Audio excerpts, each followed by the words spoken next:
Like many other ethnic groups living in the northern Caucasus, Kabardins have always been famous as skillful craftsmen. Children at the Aesthetic Education Center in the capital of Kabardino-Balkaria are taught traditional folk crafts, clay modeling, embroidery in gold and etching. Many of the wares made by center graduates are just as good as those made by masters. Children have made these dishes. And this is the work of Alexander Pazov, Kabardino-Balkaria's best engraver. Alexander is a physicist by education. 30 years ago, Pazov was sent to the Antarctic on a scientific expedition. To beat boredom, Alexander made a jar using a sheet of copper. Since then, making such things has been his main preoccupation. There's any number of physicists. 1,000 of them are doctors of sciences, and there are a whole lot of people with lesser degrees. But I'm the only one. What's the point of being one of them? My job gives me kicks. I'm doing what I can do best of all.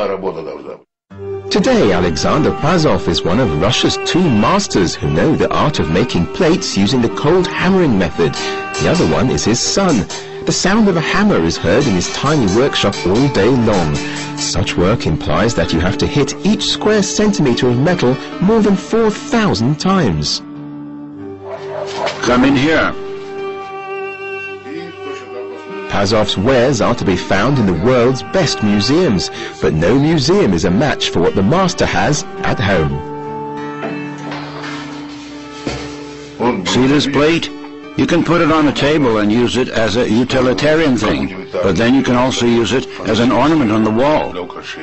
Only a few of them are left. Like any artist, Alexander Pazov has a dream. He wants to make a vessel for water called a gugon using a single piece of metal. A girl wishing to carry water in a gugon squatted so that she could slip her hand around it and stand up without difficulty. But I can't do that. This gugon is not for me. The perfect Kabardin male is unimaginable without a Kabardin horse. Legend has it that the progenitor of the Kabardin horse was a mythical stallion by the name of Alp, who emerged from the Black Sea to join people. The horse played such an important role in Kabardin lives that the word dismount in their mother tongue is tantamount to being killed.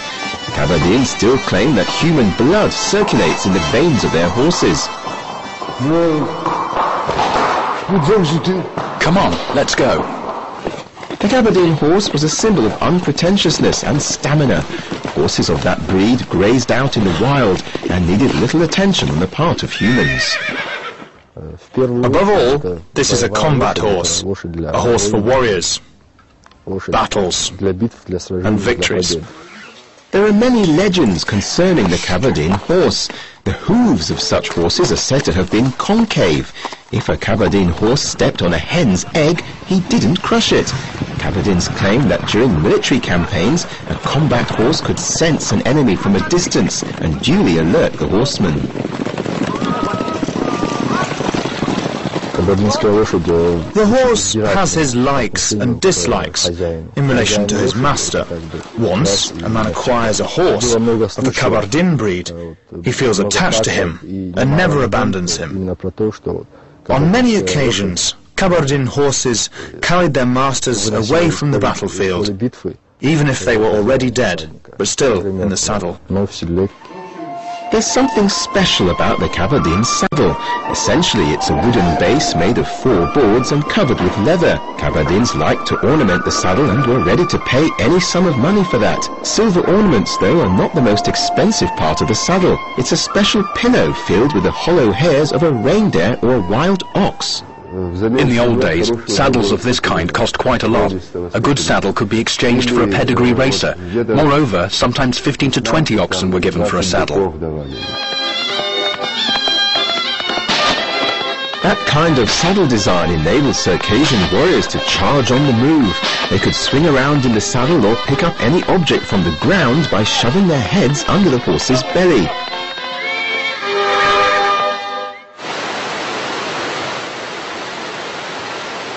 The Kabardin horse today is an inevitable part of long-distance horse races. This horse has no difficulty covering 100 kilometers in mountainous terrain, carrying a load of 150 kilograms. People here say no other breed anywhere in the world is capable of such a feat.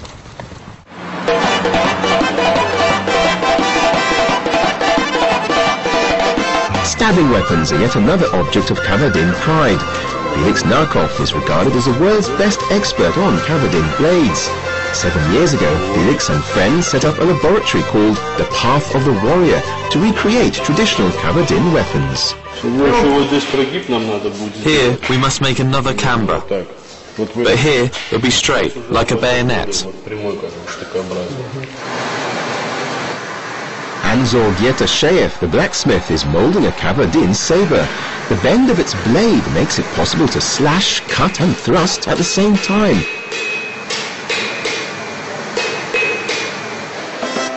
Apart from the saber, knives, daggers and swords were traditional weapons.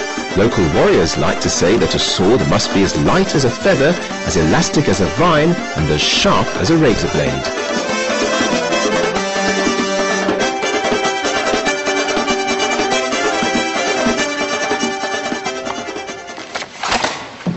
The Circassian sword made it possible for warriors to charge at various levels, in different directions, and very quickly too. Therefore, Kabardin warriors could fight in the thick of enemy troops, very effectively and at high speed.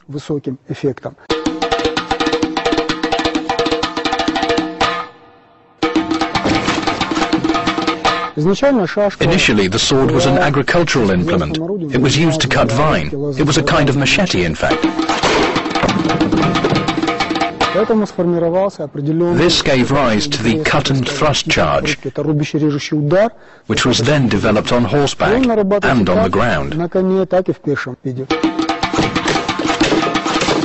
A sword leaves the warrior much room for maneuver and movement. It helps him cleave a path through the wilderness and beat off enemy attacks.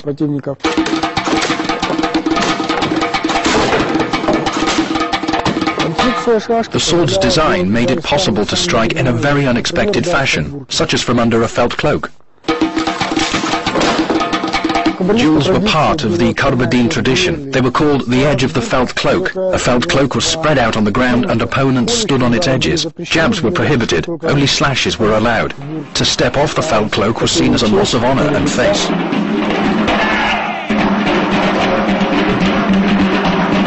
The closest imitation of what Kabardins do with their weapons is an enchanting dance.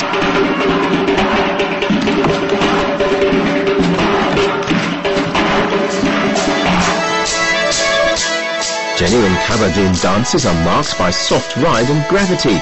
The folk dance group RT is rehearsing the kafa, a princely dance rooted in the centuries. The kafa is always accompanied by the sound of a local harmonica and a percussion instrument called partsich, which is a set of plates imitating clapping hands. Old kafas were often accompanied by singing.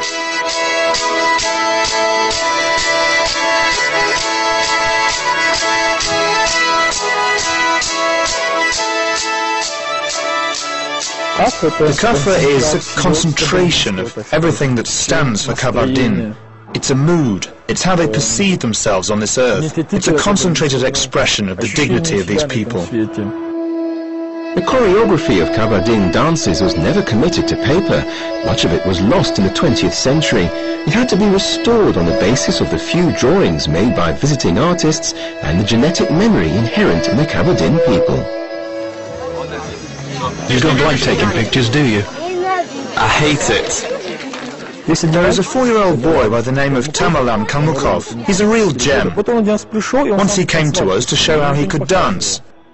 I said to myself, that's it, that's the way to do it. You see, that boy showed us how we should dance and put us back on track, as it were. Nobody had taught him to dance like that. Simply he had it in him, that's all.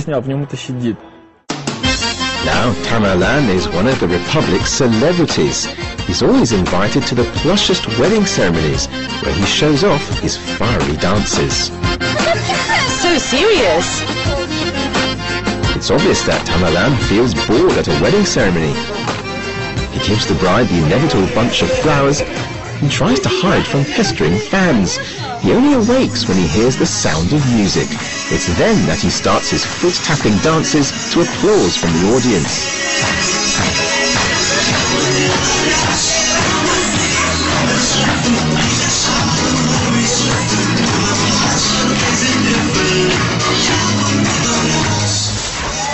Tamerlan received general acclaim when a national television channel showed him performing a dance in a program called A Minute of Fame. All judges gave him the highest marks.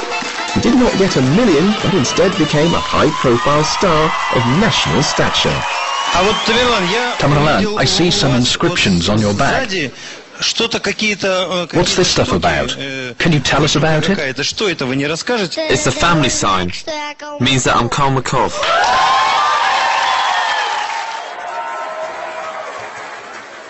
Tamerlan Kalmykov was born into the family of an accountant and a private entrepreneur. His parents swear that none of their kin has ever been a career dancer, nor was anybody going to teach him to dance either. It so happened that when he was 3.5 years old, he suddenly ventured onto the carpet and gave it all. Before he began dancing in earnest, he had watched numerous dancers and television programs. Basically, I think that's when he picked up some of the skills, and that's when he learned to dance. Experts agree that the way Tamerlan dances is a very accurate expression of the very essence of a Kabardin dance.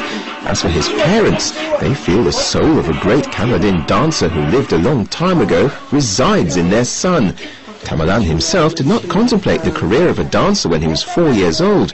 He said he'd rather be a policeman. Let's put the fur hat on.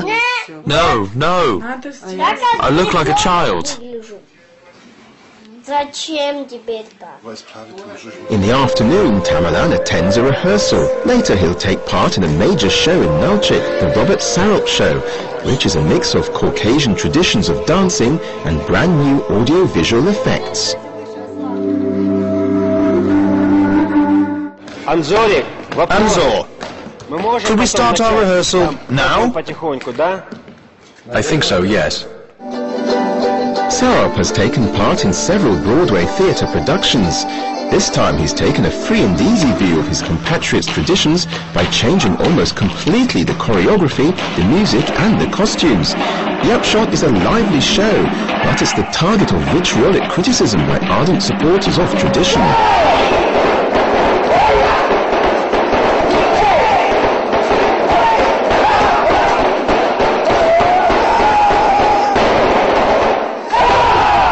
It has taken a fair amount of effort to convince the dancers that they needn't be ashamed of what they're doing. We have done nothing to breach the cultural traditions of our people. One of Sarop's discoveries is a kafir dressed up in tailcoats. Although the kafir is the most traditional dance locally, half of the dancers appear in traditional Circassian cloaks, whereas the other half perform in dress coats. The result is a blend of the European minuet and the princely Kabardin dance. It's a secular dance to a Caucasian tune. We've tried it, and you get the same impression no matter whether you're wearing a Circassian cloak or tails. You're not supposed to stoop and must stand like this. We've tried it. Wow, it's really wacky.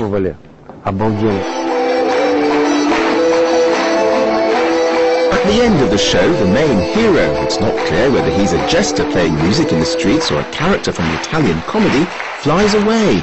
His place on stage is taken by Tamerlan Kalmykov. Although the 4-year-old boy is obviously being timid in front of a full house, his traditional dance receives even louder applause than Robert Sarop's artistic experiments. The boy's movements reflect the age-old traditions of a people which will outlive